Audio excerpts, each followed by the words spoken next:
مسلمانوں کے قبلہ اول مسجد اقصی اور اس ارض مقدسہ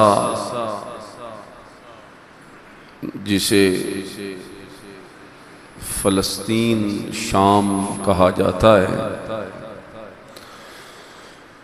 اس کے متعلق چند باتیں عرض کرنا چاہوں گا، کیونکہ آپ جانتے ہیں کہ اس وقت اہل فلسطین یہودیوں کی طرف سے ایک جنگ کا شکار ہیں۔ وہ ہمارے مسلمان بھائی ہیں، ہمارا اور ان کا رشتہ ایمان کا رشتہ ہے، نہ انہوں نے ہمیں دیکھا ہے نہ ہم نے انہیں دیکھا ہے، نہ ہمارا آپس میں رابطہ تعلق ہے، لیکن ان تعلقات سے بڑا گہرا تعلق جو ایمان کا تعلق ہوتا ہے وہ ہمارا ان سے ضرور ہے۔ یہی وجہ ہے کہ جب بھی ان پر کوئی تکلیف یا مشکل آتی ہے تو دنیا میں موجود تمام مسلمانوں کا دل ان کے لیے دکھتا ہے۔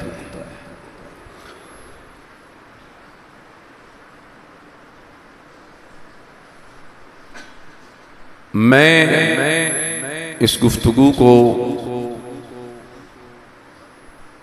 مختلف حصوں میں انشاءاللہ آپ کے سامنے پیش کروں گا۔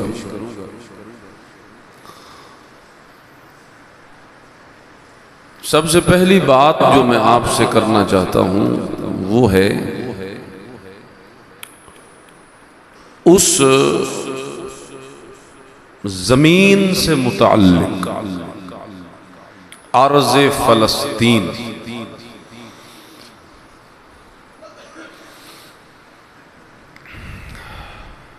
کہ وہ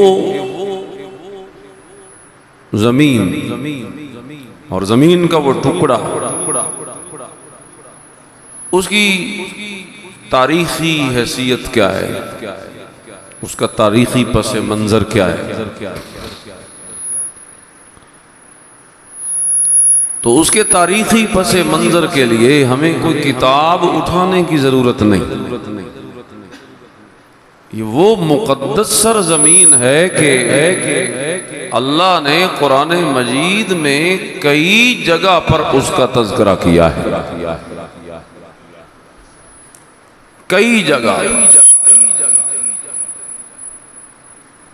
چنانچہ وہ ایک آیات کی تفصیل ہے جس کا کچھ خلاصہ آپ کے سامنے رکھنا چاہتا ہوں،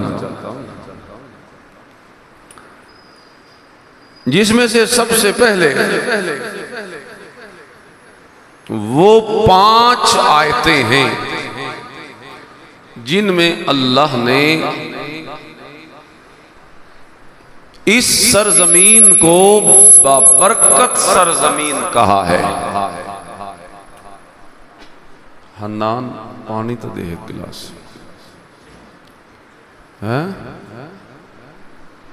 اللہ لوگ آتے نا کہ مردے نو پتا ہوں گا، جیندے نو پتا کوئی نہیں پیچھے پانی پیا۔ بسم اللہ الرحمن الرحیم۔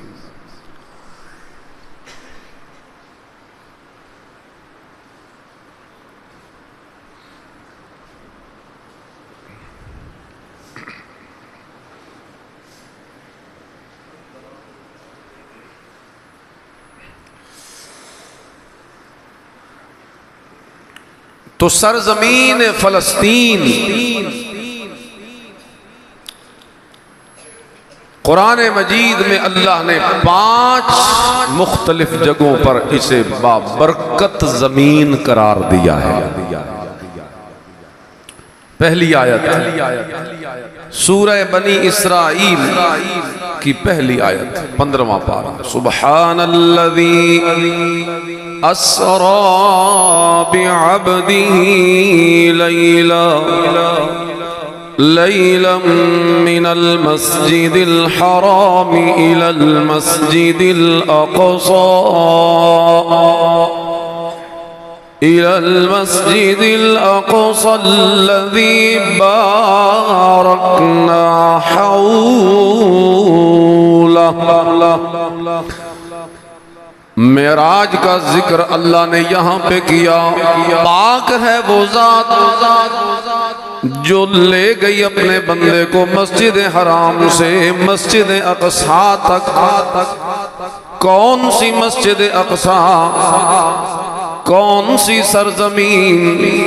اللہ فرماتے ہیں اِلَى الْمَسْجِدِ الْأَقْصَى الَّذِي بَارَكْنَا حَوْلَهُ.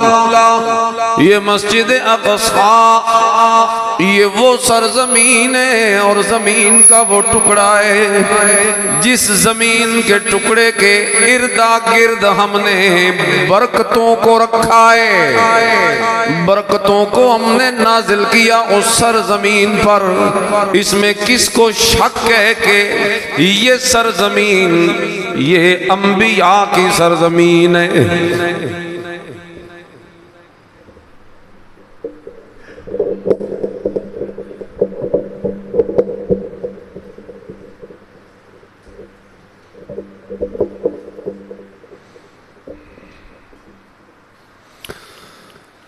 یہ سرزمین انبیاء کی سرزمین ہے.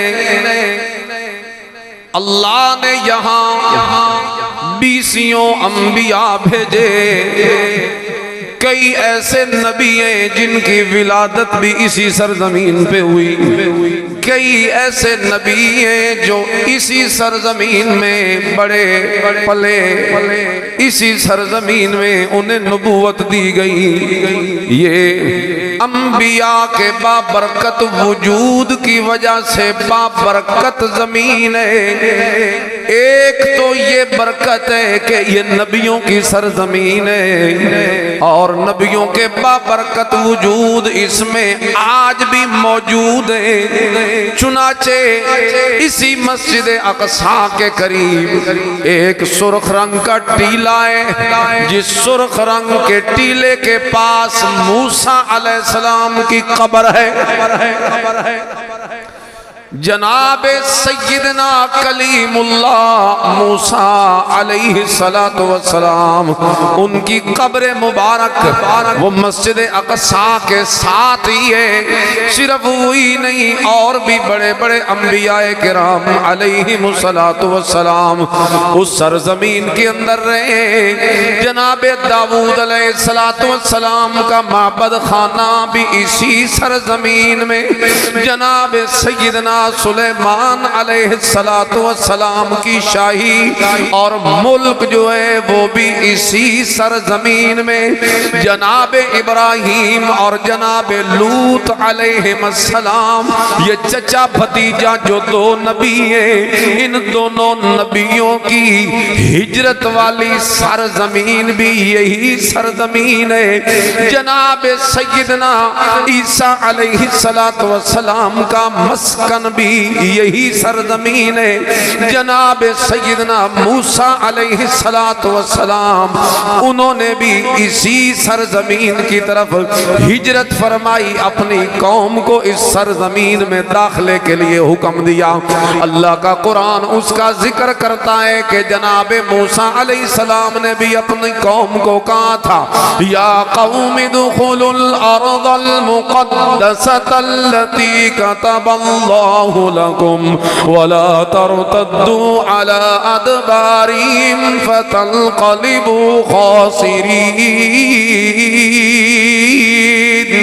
جناب موسیٰ علیہ السلام نے بھی اسی کے اندر اپنی قوم کو داخلے کا حکم دیا.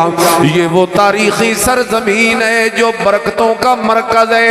یہ وہ تاریخی سرزمین ہے جو انبیاء کا مسکن بھی ہے, انبیاء کا محور بھی ہے, انبیاء کا مرکز بھی ہے اور انبیاء کا مدفن بھی ہے. آج بھی نبیوں کی قبریں وہاں موجود ہیں. اللہ تو برکتیں رکھی ہیں اللہ نے اس سرزمین میں۔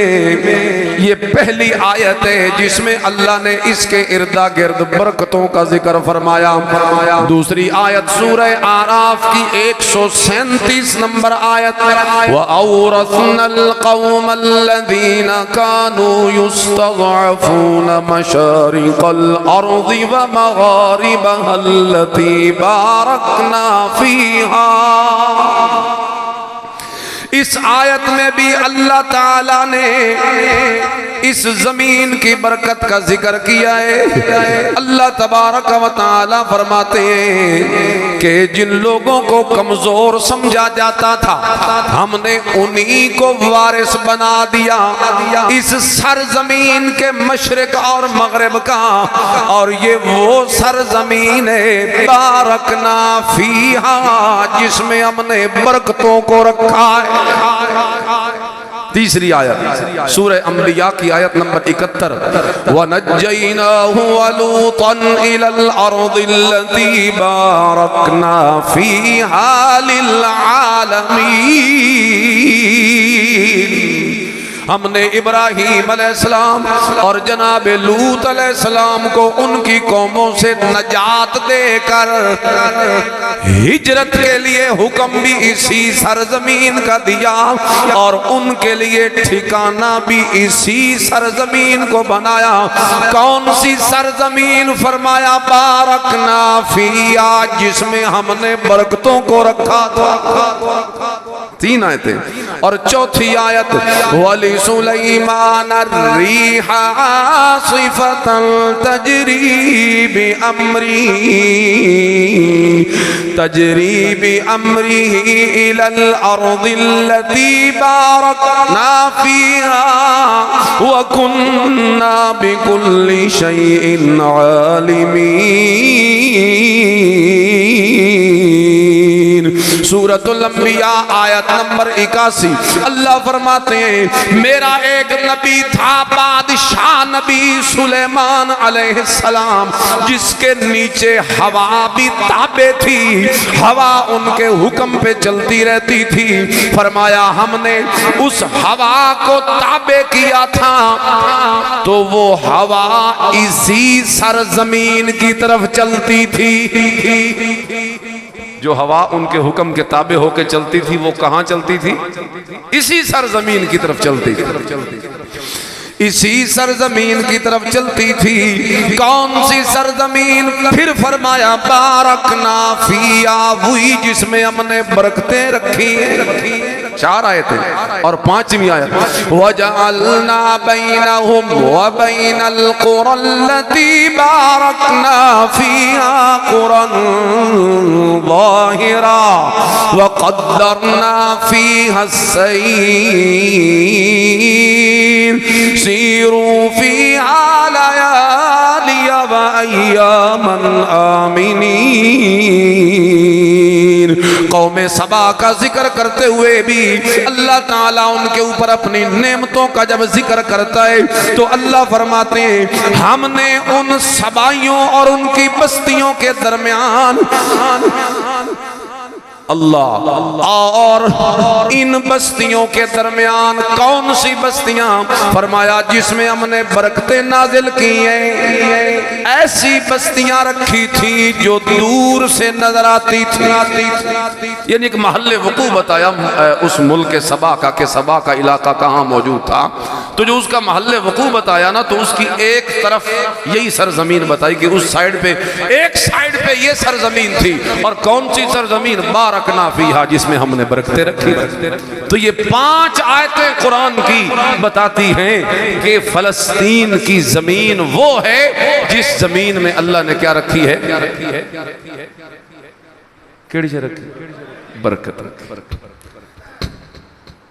اور صرف یہی 5 نہیں، ان کے علاوہ اور بھی کئی آیتیں ہیں جن میں اللہ نے نام اور صفت کے بغیر الارض کا لفظ بول کر یہی زمین مراد لی ہے۔ اللہ اکبر کبیرہ۔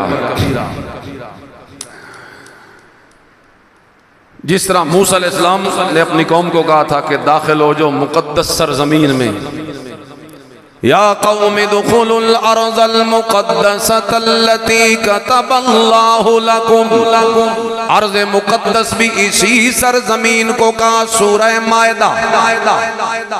اللہ اور بغیر کسی صفت کے اللہ نے کئی مقامات پہ اس سرزمین کا تذکرہ کیا۔ وَقَضَيْنَا إِلَىٰ بَنِي إِسْرَائِيلَ فِي الْكِتَابِ لَتُفْسِدُنَّ فِي الْأَرْضِ مَرَّتَيْنِ وَلَتَعْلُنَّ عُلُوًّا کبیرا۔ اللہ فرماتے ہیں او بنی اسرائیلیو، میں تمہیں بتا رہا ہوں کہ تم زمین میں 2 مرتبہ فساد کرو گے، اور وہ دونوں مرتبہ جو فساد ہے وہ جس زمین کا ذکر ہے وہ زمین یہی ارض مقدس ہے۔ یعنی بغیر نام کے بھی ذکر کیا، نام کے ساتھ بھی ذکر کیا، صفتوں کے ساتھ بھی اللہ نے ذکر کیا۔ بہت سی آیاتیں۔ الغرض یہ تو میں اس کی پہلی ایک وصف آپ کو بتا رہا تھا کہ یہ سرزمین کون سی ہے؟ جو برکت والی ہے، مقدس اسے خود اللہ کے قرآن نے کہہ دیا۔ مقدس کا معنی پاکیزہ، طہارت والی، صاف پاک، اور مفسرین میں سے بعض نے تو اس کی تفسیر کی کہ وہ سرزمین جو شرک سے پاک ہے۔ اللہ اکبر کبیر۔ اور اللہ نے قرآن میں قسم بھی اٹھائی ہے اس کی، وَالتِّينِ وَالزَّيْتُونِ،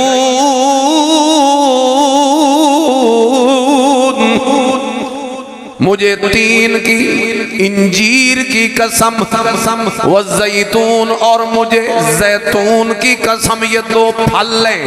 مفسرین کہتے ہیں پھلوں کی قسم اٹھانا مراد نہیں، اصل مراد یہ ہے اللہ ان 2 علاقوں کی قسم اٹھا رہا ہے جن 2 علاقوں میں یہ پھل کثرت سے پائے جاتے ہیں۔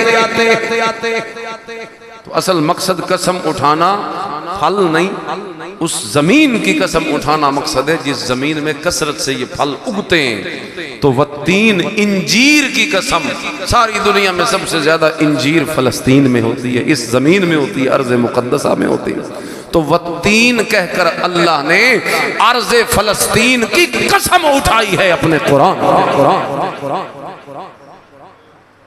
والتین کہہ کر اللہ نے اس زمین کی قسم اٹھائی۔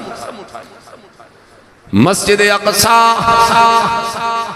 اللہ نے قسم اٹھائی، اور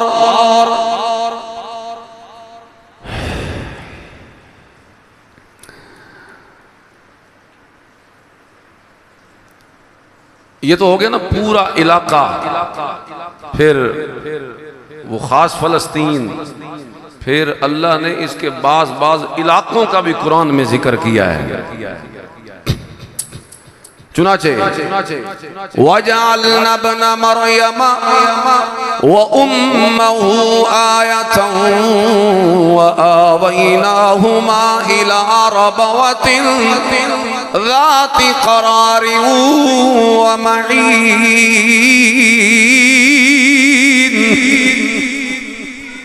اللہ کہتے ہیں ہم نے مریم اور اس کے بیٹے عیسیٰ کو ایک نشانی بنایا، اور ان دونوں کو ایک ایسی بلند جگہ پہ پناہ دی جو ایک پرسکون جگہ تھی، اور جہاں کا پانی بڑا صاف ستھرا اس کے ساتھ بہتا تھا۔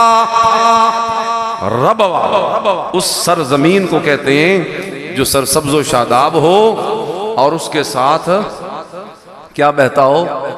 پانی بہتا ہو، اسے ربوہ کہتے ہیں۔ تو مفسرین نے لکھا، ابن جریر نے لکھا، بلکہ ان سے روایت ہے کہ رسول اللہ صلی اللہ علیہ وسلم نے، ابن جریر نے یہ روایت نقل کی تفسیر میں کہ رسول اللہ صلی اللہ علیہ وسلم نے فرمایا اس ربوہ سے مراد رملہ ہے، اور ابن عساکر حضرت ابو ہریرہ سے نقل کرتے ہیں کہ ربوہ سے مراد فلسطین کا علاقہ ہے، ربوہ سے مراد بیت المقدس ہے۔ اتھے قادیانی ربوہ کیڑا بنائی بدل، دیکھو نا چلاکی، انہوں نے بھی ڈھونڈی ہوئی جگہ ہے ربوے کے لیے، اور جہاں ساتھ پانی بہتا ہے، ساتھ دریائے چناب ہے نا چنیوٹ والا، اس کے ساتھ چناب کے ساتھ یہ اونچی جگہ، تو یعنی جو صفت اس کی ہے اسی کو ڈھونڈ کر یہاں انہوں نے زمین خریدی، اور پھر انہوں نے دعوے پتہ نہیں کون کون سے کیے، اللہ اکبر کبیرہ۔ تو ربوہ اصل یہ نہیں، اصل ربوہ کون ہے؟ وہ بیت المقدس، اسے ربوہ کہا، وہاں اللہ نے عیسیٰ اور اس کی ماں کو ٹھہرایا۔ اللہ اکبر کبیرہ۔ تو یہ کہتے ہیں کہ ادھر سارا سسٹم ہے ان کا، عیسیٰ علیہ السلام کا۔ بہرحال فَحَمَلَتْهُ فَانْتَبَذَتْ بِهِ مَكَانًا قَصِيًّا۔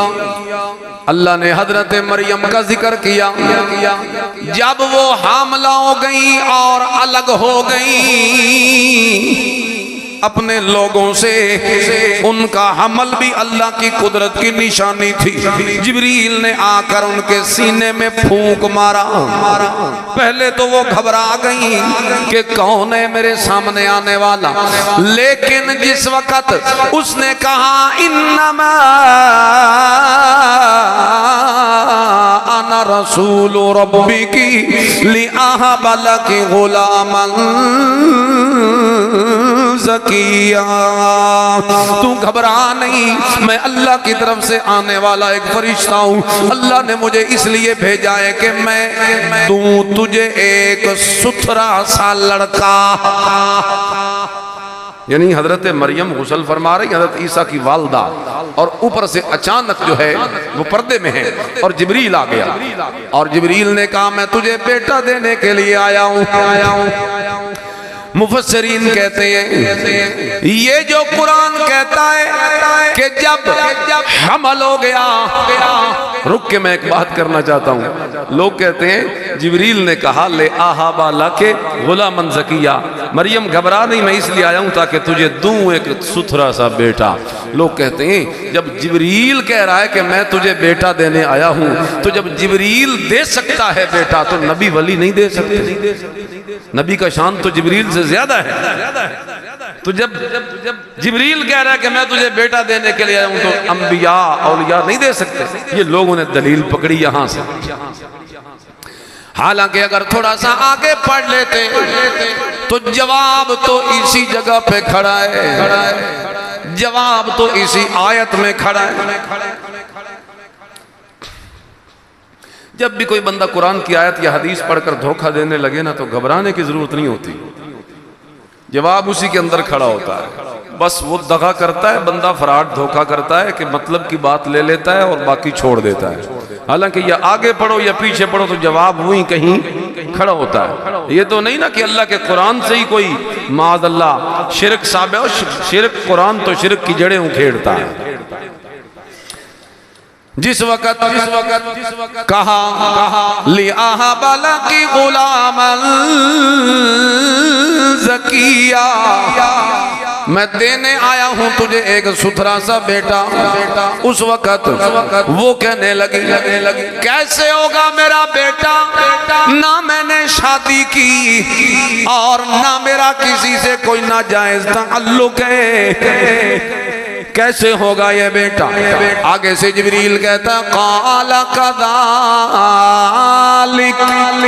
یوں ہی ہوگا، یعنی شادی بھی نہیں ہوگی، تیرے پہ کوئی تہمت بھی کوئی نہیں لگی، پھر یوں ہی ہوگا، یعنی اسی حالت میں ہوگا، کنوارے پن کے اندر ہوگا۔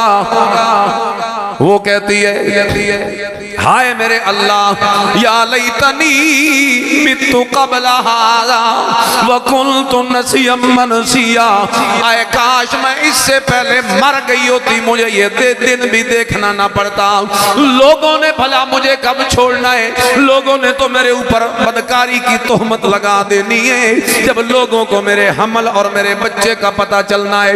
اس موقع پہ جبریل تسلی دیتے ہوئے کہتا ہے او مائی گھبرا نہیں، وہ اللہ جس اللہ کا میں رسول اور قاصد اور سفیر بن کے آیا ہوں، وہ رب کہتا ہے قال ربک هو علی ہین، تیرا رب کہتا ہے کہ وہ دینا مجھ پہ بڑا آسان ہے۔ میرے لیے کوئی شادی میرے لیے ضرورت نہیں کہ میری قدرت کسی کی شادی کی محتاج ہو، میری قدرت ایسی چیزوں کی محتاج نہیں۔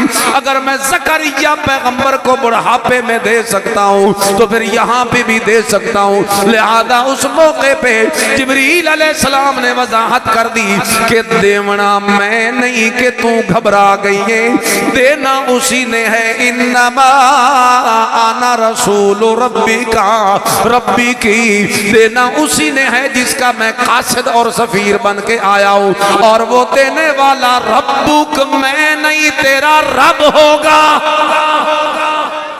اسی آیت میں جواب کھڑا ہے۔ لوگ کہتے ہیں جبریل دے رہا ہے، اور جبریل کہتا ہے قالا ربو کی، تیرا رب کہتا ہے کہ دینا میرے اوپر بڑا آسان ہے۔ تو دیکھا مطلب کی لے لی اور آگے چھوڑ دی بات، اور اس آیت کو لے کے شور مچا دیا جی نبی ولی اولادیں دے سکتے ہیں، ان سے مانگا جا سکتا ہے۔ کیسے مانگا جا سکتا ہے؟ زکریا علیہ السلام تو اولاد لینے کے لیے اللہ سے مانگتے رہے۔ زکریا علیہ السلام اولاد کے لیے کس سے مانگتے رہے؟ رب لا تذرنی فردا وانت خیر الوارثین۔ 120 سال کی عمر ہو گئی زکریا علیہ السلام کی، بیوی کی عمر 90 سال ہو گئی، اس میں عورت میں بچہ پیدا کرنے کی عمر بھی جاتی رہی، صلاحیت بھی جاتی رہی، اور زکریا پیغمبر کی ہڈیوں کا رس ختم ہو گیا، بال سفید ہو گئے۔ چنانچہ اللہ کو کہتے ہیں بیٹھ کر ربی انی وہن العظم منی واشتعل الراس شیبا ولم اکن بدعائک ربی شقیا۔ اور میری طاقتیں تو ختم ہو چکی ہیں، لیکن پھر بھی میں تیرے سے مانگ کے کبھی مایوس نہیں ہوا۔ تیرا دروازہ اتنا کھلا ہے، تیری رحمت اتنی اونچی اور بڑی ہے کہ اگر کوئی ایسی حالت میں بھی تجھ سے مانگنے کے لیے آ جائے، مجھے یقین ہے تیری اتنی بڑی قدرت ہے کہ تو اسی حال میں دے سکتا ہے۔ چنانچہ اللہ نے زکریا پیغمبر کی دعا کو قبول کیا، اور اتنا دعا کو قبول کیا، زکریا پیغمبر نے تو صرف بیٹا مانگا تھا، لیکن اللہ نے فرمایا آ میرا پیغمبر میں تجھے بیٹا بھی دوں گا، اور اس سے بڑھ کر بیٹے کا نام یحییٰ آسمانوں سے رکھ کے دوں گا، اور یہ وہ نام ہے کہ اس نام کا پہلے دنیا کے اندر کوئی بچہ موجود نہیں، سب سے پہلا نیا نام بھی رکھ کے دوں گا، اور اس سے بڑھ کر یہ کہ تو نے تو صرف بیٹا مانگا ہے، میں اسی بیٹے کے سر پہ نبوت کا تاج رکھ کے اسے نبی بھی بنا دوں گا۔ اولاداں دینا نا، اولادیں دینے والا کون؟ یہب لمن یشاء اناثا، یہب لمن یشاء الذکور او یزوجہم ذکرانا و اناثا یجعل من یشاء عقیما۔ دھیاں دے وے، پتر دے وے، ملا جلا کے دے وے تے کچھ نہ دے وے، سارا اختیار کے دے کولے۔ حضرت سلطان باہو اولاد نہیں دے سکتا، کوئی پیر فقیر اولاد نہیں دے سکتا، کسی کی خاک شفا چاٹنے سے اولاد نہیں ہو سکتی، کسی دربار دا ڈیوا بالن نال اولاد نہیں ہو سکتی، کسی دا نا دے بکرا چھترا دیر نال اولاد نہیں ہو سکتی۔ اولاد دے گا تو کون دے گا؟ سیدہ عائشہ صدیقہ حضور گھر میں داخل ہوئے رو رہی تھی، سب سے لاڈلی بیوی حضور کی۔ پوچھا کیوں روتے ہو؟ کہ میرا دل کرتا ہے کہ میرے آنگن میں تو بچے کھیلے نا، میرا دل نہیں کرتا، میرا بھی تو دل کرتا ہے میرے بچے ہوں، میری اولاد کوئی نہیں، آج دل بھر آیا اور رو رہی ہوں۔ حضور فرماتے ہیں عائشہ پھر اگر دل بھر آیا ہے تو میرے سامنے کیوں روتی ہے؟ اسی سے آگے روکنا، اسی کے آگے رو جو اولادیں دینے والا، جھولیاں بھرنے والا ہے۔ اگر میری قدرت اور طاقت میں ہوتا تو دے دیتا، لیکن مجھ محمد کا بھی اتنے عرصے میں سیدہ عائشہ رضی اللہ تعالی عنہا کے ساتھ زندگی گزار کر بھی اولاد سے محروم رہنا دلیل ہے اس بات کی کہ دیتا ہے تو صرف اپنی مرضی سے ہی دیتا۔ پھر دیے جو 3 بیٹے حضور کے ہوئے تو وہ بچپن میں لے لیے، دے تو بھی اس کی مرضی اور واپس لے لے تو بھی۔ اللہ اکبر۔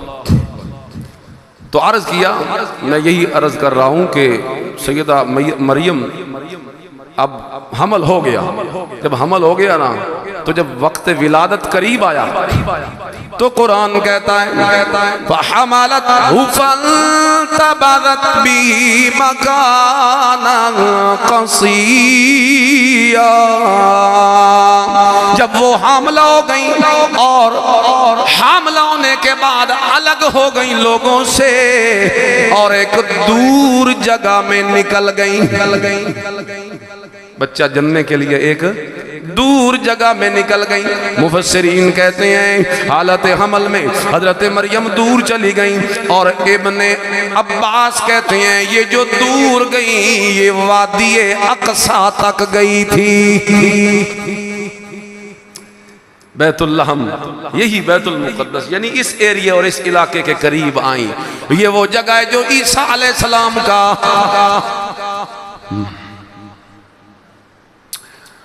اللہ اکبر کبیرہ پیدائش کی جگہ ہے، نبیوں کا مدفن ہے۔ بہرحال اب یہ پوری تفصیل ہے، قرآن کی بہت ساری آیتیں ہیں اس پہ، لیکن میں نے ایک خلاصہ آپ کو بتایا کہ ارض فلسطین، یہ فلسطین کی جو زمین ہے یہ بابرکت زمین ہے۔ 5 آیتوں سے بتایا کہ فلسطین کی زمین بابرکت زمین ہے، قرآن نے اسے کہا، قرآن نے اسے بیت المقدس، ارض مقدس کہا، پاک سرزمین کہا۔ قرآن نے اس سرزمین کی قسم اٹھائی اور نبی علیہ السلام نے فرمایا ارض المحشر ارض الشام، میدان محشر بھی اسی سرزمین میں لگے گا۔ اور یہ بھی سمجھتے جائیے کہ حدیث میں جتنی حدیث شام کی ہیں نا، جن حدیثوں میں شام کا ذکر ہے کہ شام میں برکتیں ہوں گی، شام میں یہ ہوگا وہ ہوگا، جتنی شام کی حدیثیں، شام کی حدیثوں میں فلسطین شامل ہے، اس لیے کہ جو حضور کے دور کا شام تھا نا اس کے اندر آج کے دور کے 4 ملک ہیں۔ اس وقت صرف اس پورے علاقے کو شام کہا جاتا تھا، اور آج اس شام میں کتنے ملک بن گئے؟ 4۔ جگہ وہی ہے لیکن ملک تقسیم ہو گئے، ایک خود شام، ایک فلسطین، ایک اردن اور ایک لبنان۔ یہ 4 ملک کا جو مجموعہ ہے زمین کا ٹکڑا، اسے کہتے ہیں ارض شام۔ جتنی حدیثوں میں شام کا ذکر ہے فلسطین اس میں شامل ہے۔ اللہ اکبر کبیرہ۔ تو اس لیے ہمارا حق ہے اس سرزمین پر مسلمانوں کا۔ یہود نے تو عہد شکنی کی، یہودیوں نے تو وعدہ خلافی کی، تو انہیں تو دھتکار دیا گیا، اس سرزمین سے نکال دیا گیا۔ اب 1948 سے پہلے دنیا کے نقشے میں کہیں اسرائیل ہے ہی نہیں۔ 1947 میں پاکستان بنا، 1 سال بعد اس خطہ عرب کے اندر خنجر کی طرح گھونپ دیا گیا۔ امریکہ، برطانیہ اور اس جیسے ملکوں نے مل کر عرب کے سینے میں خنجر گھونپ دیا اسرائیل کے نام پر ایک چھوٹی سی بستی۔ ورنہ اگر پیچھے اس کی ہسٹری اور تاریخ دیکھیں، اسرائیل کا کوئی حق نہیں ہے اس سرزمین پر یہودیوں کا۔ یہود تو وہ ہیں جنہوں نے اللہ سے بدعہدی کی، یہود تو وہ ناپاک اور پلید اور نجس قوم ہیں جنہوں نے نبیوں کو قتل کیا تھا، یہود تو وہ ہیں جو اللہ سے کیے ہوئے وعدوں سے پھرے تو اللہ نے ان کے اوپر اپنی پھٹکار کو نازل کیا، یہودی تو وہ ہیں جنہیں اللہ تبارک و تعالی نے شروع میں لاڈ بھی بڑے کیے، اللہ نے ان میں کئی نبی بھیجے ان کی فرمائشوں کو پورا کیا، انہی کی فرمائشوں پہ کبھی سمندر کو چیر کے درمیان سے گزرنے کے رستے بنائے، اور موسیٰ علیہ السلام انہیں فرعون کے اس ظلم سے نجات دے کے باہر نکال کے لے گئے۔ یہی تو تھے، آگے چلنے لگے تو کہنے لگے سر پہ دھوپ پڑتی ہے، موسیٰ کچھ کر۔ موسیٰ علیہ السلام نے اللہ سے کہا، اللہ نے بادل بھیج کے سائے کر دیے ان پر، چلو جہاں تک چلتے جاؤ گے بادلوں کے سائے میں چلتے جاؤ گے۔ اللہ نے تو اتنے لاڈ کیے ان سے، انہوں نے کہا پانی کی ضرورت ہے۔ موسیٰ علیہ السلام کو اللہ نے کہا پتھر پہ لاٹھی مارو میرا پیغمبر، فانفجرت من حسنتا عشرت عینا، اللہ نے اس چٹان میں سے 12 چشمے جاری کر دیے۔ اتنے لاڈ کیے اللہ نے اس قوم سے، اور پھر جب ان کو بھوک لگی تو کہتے تھے موسیٰ کوئی پکے پکائے دا انتظام کر، اور موسیٰ علیہ السلام اللہ سے کہتے ہیں اللہ نے ان کے لیے من و سلوہ اتار دیا۔ من و سلوہ، مٹھا تے نمکین، دونوں طرح کے کھانے پکے پکائے۔ ایک طرح کی بوٹی تھی، صبح جاتے تو روزانہ فجر کے بعد پکا پکایا ناشتہ اس کے پتوں پہ تیار ملتا، اٹھاتے کھاتے اور موجے مزے کرتے۔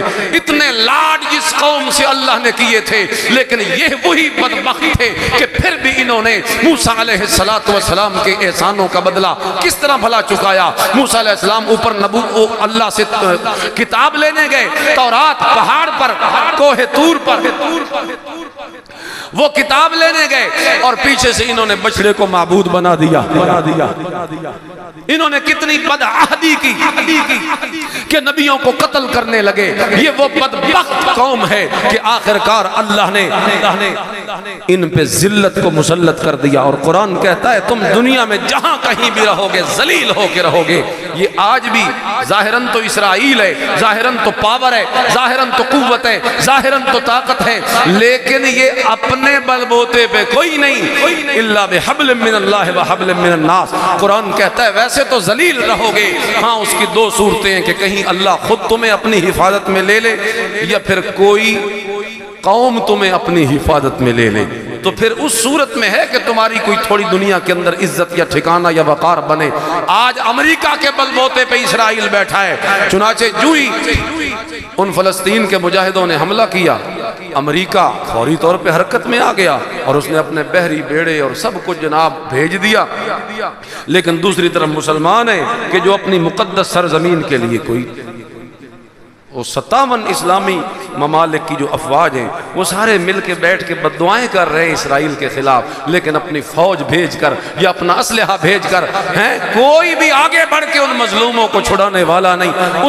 اور پھر لوگ کہتے ہیں جی حملہ تو انہوں نے کیا ہے نا جی، انہوں نے تو جوابی، اور نہیں، 20 سال سے وہ غزہ جو ایک علاقہ ہے، پٹی ہے سمندر کے ساتھ ساتھ، جسے وہ حاصل کر کے پورے طریقے سے اپنا قبضہ اس سرزمین پہ جمانا چاہتا ہے، اور ان کو وہاں سے اٹھا کے کسی اور سرزمین میں بھیجنا چاہتا ہے، اور وہ ایک لمبی پٹی جو ہے جس میں کروڑوں انسان بستے ہیں، وہ کہتا ہے یہاں سے نکلو، اٹھو، کیونکہ یہ سارا علاقہ ہم نے قبضہ کرنا ہے۔ 20 سال سے وہ ان پہ بمباریاں کر رہا ہے اور ظلم کر رہا ہے، اور جو جیل کے اندر رہتے ہوں وہ دیکھنے میں تو ایک ملک ہے، ایک بستی ہے، لیکن در حقیقت تو وہ جیل ہے کہ جس کا پانی انہی کے قبضے میں ہے، جس کی بجلی ان یہودیوں کے قبضے میں ہے، جس کا کھانا ان یہودیوں کے قبضے میں ہے۔ اس طریقے سے ان معصوموں پہ ظلم ہوتا ہے، بچوں کو وہ اڑایا جاتا ہے بمبوں سے، عورتوں کو ان کی عزتوں کو نیلام کیا جاتا ہے۔ لہذا آج جب کہ دوبارہ ان مجبوروں نے مجبور ہو کر اس اسرائیل کے ظلم سے جان چھڑانے کے لیے ایکا کر لیا ہے کہ اب رہیں گے تو عزت سے رہیں گے، نہیں تو پھر چلے جائیں گے۔ اب آخری فیصلہ کر کے انہوں نے اسرائیل میں ایسی جنگ چھیڑ دی ہے جس کے ظاہراً ختم ہونے کے امکانات قریب میں بھی کوئی نظر نہیں آتے، لیکن اس موقع پہ ہمارا یہ حق بنتا ہے کہ ہم اپنے ان مظلوموں کے لیے دعا کریں، ہر دعا میں ان کو یاد رکھیں، اور ہمارے حکمرانوں کا، مسلم ممالک کا، افواج کا یہ حق بنتا ہے جس کا ہم سب پرزور مطالبہ کرتے ہیں اپنی حکومتوں سے کہ وہ ان مسلمانوں کی امداد کے لیے ہر ممکن اقدام کرے، جو ہو سکتا ہے وہ کرے، اور اس کے علاوہ جو امدادی قافلے اگر جائیں اس طرف ظاہر بات ہے جائیں گے، تو ہم سب مسلمانوں کا حق بنتا ہے کہ اپنے ان مجبوروں مسلمان بھائیوں کے لیے کھانے پینے کے، پہننے کے سامان، پیسہ، روپیہ، جس حد تک ہم سے تعاون ہو سکتا ہے ہم اپنے ان بھائیوں کے لیے جس طریقے سے بھی بھیج سکیں تو وہ بھیجیں، اور ہر دعا میں ان کو یاد رکھیں، اور ہر طرح کے اس احتجاج کا حصہ بنے جو جس موقع پہ جس فارم پہ کیا جائے، تاکہ اپنے ملک کے حکمرانوں کو مجبور کیا جائے اس بات پر، ان کو جگایا جائے، ہلایا جائے کہ وہ اس طرف دھیان دیں اور ہمارے بھائیوں کی مدد کریں۔ سوائے اس کے ہم یہاں بیٹھے ہوئے اور کیا کر سکتے ہیں؟ تو میں نے تھوڑا سا اس کا تعارف پیش کیا۔ اللہ تعالیٰ ان مجبوروں کی مدد فرمائے اور ان کی نصرت فرمائے، اور یہود و نصارہ کو اللہ تباہ و برباد فرمائے۔ وآخر دعوانا